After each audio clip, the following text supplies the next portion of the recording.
Hello students, कैसे हैं? बढ़िया। यस सर, आज हम लोग एक नया चैप्टर स्टार्ट कर रहे हैं। जानते हैं कौन सा? यस सर, जानते हैं। That is the taxation of political party. कितना छोटा सा चैप्टर है, इट्टू सा चैप्टर है। इट वोंट टेक टाइम, लेकिन हाँ, कंसेप्ट आपको समझ में आना चाहिए।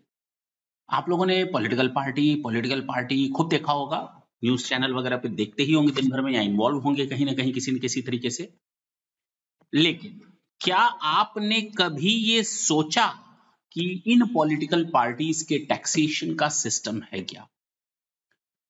ये जो कमाते हैं उस पर टैक्स लगता कैसे है? तो इसके लिए जो सेक्शन है दैट इज 13A। कौन सा?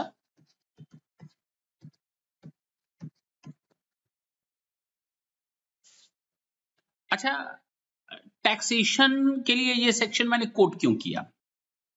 बेसिकली पॉलिटिकल पार्टीज की जो भी इनकम होती है वो एग्जेम्प्ट होती है। क्या क्या क्या क्या बोला सर आपने? जो भी पॉलिटिकल पार्टीज की इनकम होती है वो एग्जेम्प्ट होती है, not chargeable to tax, but there are certain conditions which are needed to be fulfilled. कुछ कंडीशंस हैं जिनको पूरा करना पड़ता है। लेकिन ये याद रखेंगे, पॉलिटिकल पार्टीज को कभी कोई सैलरी नहीं मिलती। हाँ सर, ये तो मालूम है, पॉलिटिकल पार्टी को कभी कोई सैलरी देगा भी नहीं। कौन देगा सैलरी? नौकरी थोड़ी करती है पॉलिटिकल पार्टी कहीं पर। हाँ, उनके पास हाउस प्रॉपर्टी की इनकम हो सकती है। पीजीपीपी बिजनेस नहीं कर सकते। पॉलिटिकल पार्टी जिस दिन बिजनेस करने लगेंगे, हाय तौबा मच जाएगी। सारा का सारा टेंडर खुद के नाम से ले लेंगे। बोलो।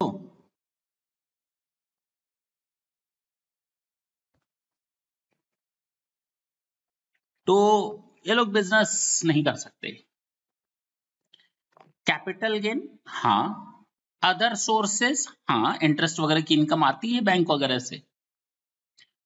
और अगर मैं कहूं एक स्पेसिफिक इनकम होती है इनकी जिसके बारे में हमें बात करिए, that is your voluntary contribution.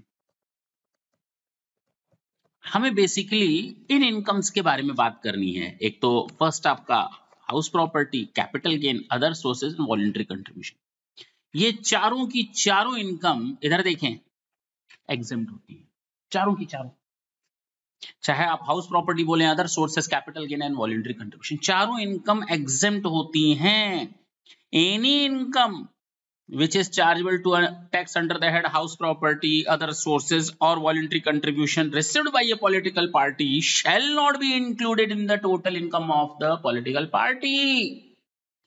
तो पहले तो हमें सर ये बता दो कि ये पॉलिटिकल पार्टी कहेंगे किसको? नहीं तो आप भी कल खोल लेंगे एक पॉलिटिकल पार्टी अपने घर पे। तो ऐसे हर आदमी नहीं खोल सकता। पॉलिटिकल पार्टी कहते किसे हैं? कोई भी एक ऐसी पार्टी जो रजिस्टर्ड हो अंडर सेक्शन 29A। कौन से एक्ट में? इनकम टैक्स में नहीं, representation of the people act 1951 में। Representation of the people act 1951 में अगर कोई पार्टी रजिस्टर्ड है तो उसको हम पॉलिटिकल पार्टी का नाम देंगे। आने वाले समय में थोड़ी देर में मैं आपको 2-3 बार बोलूंगा लेक्चर देते समय, electoral bond, electoral bond. Now what is electoral bond? फिलहाल नेक्स्ट सेक्शन में जब हम लोग पढ़ेंगे तो सेक्शन 13B की बात करेंगे। वहां हम लोग इलेक्टोरल ट्रस्ट की इनकम के बारे में बात करेंगे। हम इलेक्टोरल ट्रस्ट नहीं बोल रहे, हम मुंह से क्या वर्ड निकाल रहे हैं? Electoral bond. Electoral bond means a bond referred in the explanation 31 of the RBI act. तो एक ऐसा बॉन्ड जो आरबीआई एक्ट के सेक्शन 31 सब सेक्शन 3 में मेंशन्ड है, ठीक है ना? उसको हम इलेक्टोरल बॉन्ड बोलेंगे। फिलहाल हमें इस यहां पर यही मतलब था कि एक पॉलिटिकल पार्टी है जो representation of the people act 1951 में रजिस्टर्ड हो सेक्शन 29A के हिसाब से, तो उसको हम पॉलिटिकल पार्टी बोलेंगे। और उस पॉलिटिकल पार्टी की कोई भी ऐसी इनकम होगी, सैलरी और पीजीबीपी नहीं हो सकती। हाँ, बाकी सारी की सारी चीजें एग्जेम्प्ट होती हैं बशर्ते कुछ कंडीशंस पूरी हों। कौन कौन सी कंडीशंस हैं? पॉलिटिकल पार्टी ने बुक्स ऑफ अकाउंट और अदर डॉक्यूमेंट मेंटेन कर रखा हो। क्या किया हुआ हो? पॉलिटिकल पार्टी ने बुक्स ऑफ अकाउंट और अदर डॉक्यूमेंट्स मेंटेन किए हों। बुक्स ऑफ अकाउंट आपको इस तरह से मेंटेन करने हैं जिससे कि असेसिंग ऑफिसर आपके इनकम का कैलकुलेशन कर सके। दूसरा, आपको वो सारी डिटेल नाम और पते के साथ रखनी है। अगर कोई बंदा आपको कंट्रीब्यूशन देता है, क्या क्या क्या क्या क्या क्या क्या, वॉलंटरी कंट्रीब्यूशन देता है 20,000 रुपए से अधिक का, तो आपका उसको नाम और पता भी लिखना पड़ेगा। फोन नंबर भी लिख लेना भी। यानी कि अगर कोई बंदा आपको 20,000 रुपए से ऊपर का 20,000 से एक्सेस का कोई अमाउंट देता है, मैंने ये नहीं कहा कि कैश, मैंने ये नहीं कहा चेक, मैंने कहा इन all the way, if you are just going to get, if any political party is going to get the contribution, voluntary contribution in excess of rupees 20,000, they have to maintain the complete records of the particular contributor, the complete details like your name, address, phone number, contact number, वो आपको maintain करना पड़ेगा. But I am not talking about the electoral bond. मैं यहाँ electoral bond की बात नहीं कर रहा. यानी इलेक्टोरल बॉन्ड के ऊपर ये सिस्टम एप्लीकेबल नहीं होता. इलेक्टोरल बॉन्ड को छोड़ दीजिए, तो बाकी वॉलंटरी कंट्रीब्यूशन के केस में 20,000 रुपए से अधिक का अगर किसी को कंट्रीब्यूशन मिलता है किसी पॉलिटिकल पार्टी को, they have to maintain, either they are just going to get it in cash और चेक.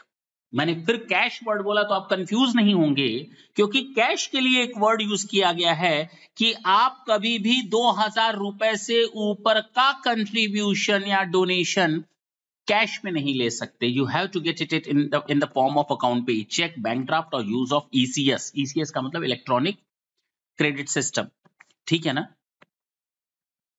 तो कहने का मतलब ये हुआ कि 2,000 रुपए से ऊपर का अगर आपको कंट्रीब्यूशन या डोनेशन मिलता है तो आप उसको कैश में नहीं ले सकते. First thing. और 20,000 रुपए से ऊपर का मिल रहा है तो आपको कंप्लीट डिटेल्स मेंटेन करनी पड़ेंगी.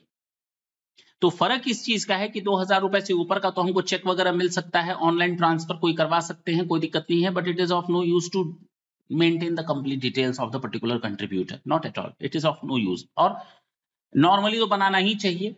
अगर किसी से कोई पैसा मिल रहा है तो we have to maintain the details.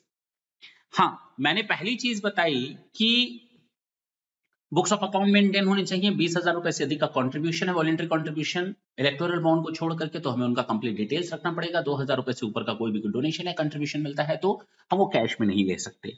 Audit of accounts करवाना पड़ेगा, बुक्स ऑफ अकाउंट्स की ऑडिट करवानी पड़ेगी. और तो और आपको अपनी रिपोर्ट सबमिट करनी पड़ेगी representation of the people act 1951 में. अपने फाइनेंशियल ईयर का कंप्लीट डिटेल्स वहां पर भेजना पड़ेगा.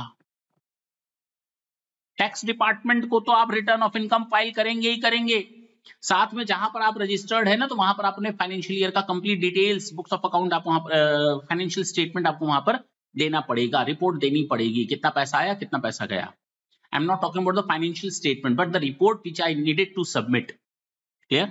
तो कहने का मतलब ये कंडीशंस हम लोग को फुलफिल करनी पड़ती हैं. तो पहली कंडीशन मैंने बताया, बस इतना ही याद रखना है कि अगर कोई पॉलिटिकल पार्टी है, they just want to get the exemption under section 13A, they have to fulfil the conditions.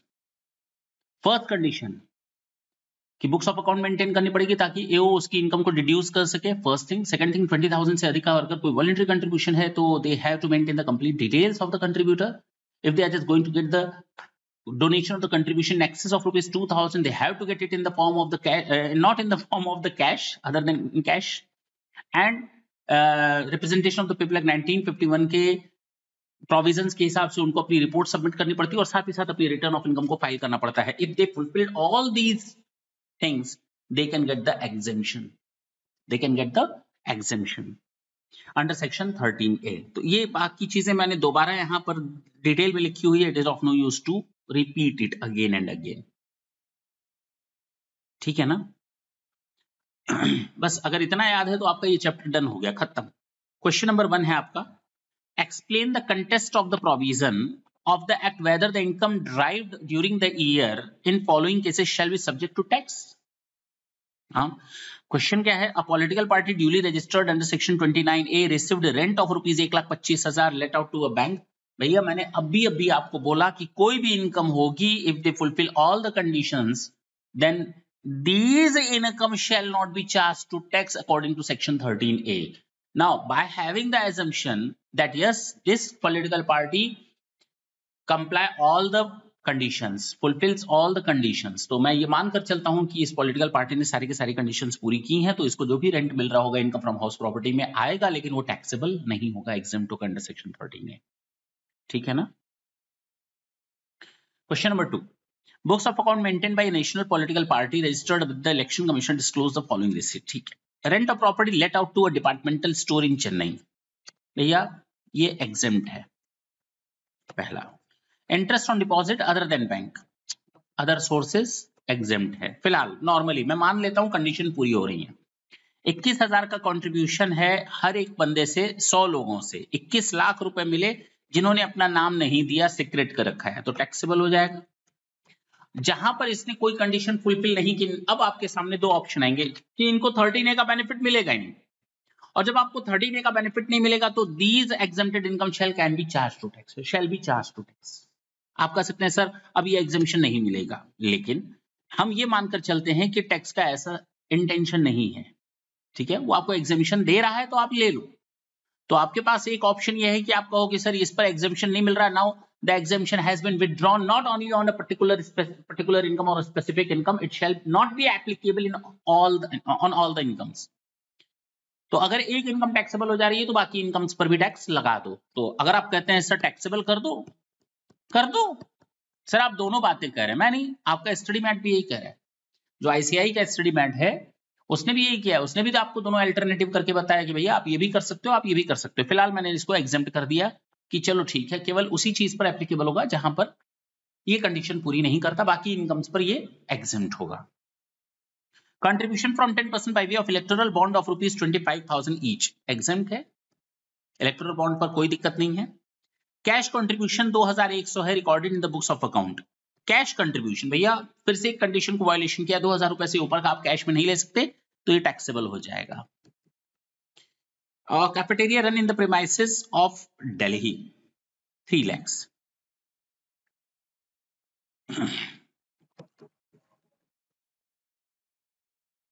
Business income तो वैसे भी ये टैक्सेबल हो जाती है। देखिए इसमें हमने दूसरा ऑप्शन नहीं दिया है, इसने क्या कहा है, इसने कहा है कि भाई जितनी भी इनकम्स है ना, अगर कोई एक इनकम पर कंडीशन पूरी फुलफिल नहीं हुई तो सारी इनकम्स पर टैक्स लगा दो। हम ऐसा नहीं करेंगे, हम केवल 21 lakhs, 42 lakhs and 3 lakhs 45 lakhs पर टैक्स लगाएंगे। और इसने क्या किया है, सारी इनकम्स पर टैक्स लगा दिया है। ये 6 लाख में से 30% माइनस कर दिया है, ये मानते हुए ये ग्रॉस है, तो 30% जो आपको स्टैंडर्ड डिडक्शन मिलता है इनकम फ्रॉम हाउस प्रॉपर्टी में से माइनस कर देना। तो 480,521, 480,521, 250,21,3, 250,21,3, that's it, this is your answer. इसने सब पर टैक्स लगा दिया है। हम ये एजम्पशन लेकर चल रहे हैं, नहीं भैया सब पर नहीं लगेगा, केवल उन्हीं पर जिन पर वायलेशन हुआ है। तो दोनों एजम्पशंस आपके पास हैं। तो this is the completion of your small chapter. Next session में फिर से आपके सामने आएंगे एक नए टॉपिक के साथ, section 13B taxation of electoral trust. तब तक के लिए ta-ta and bye bye, thank you, thanks a lot.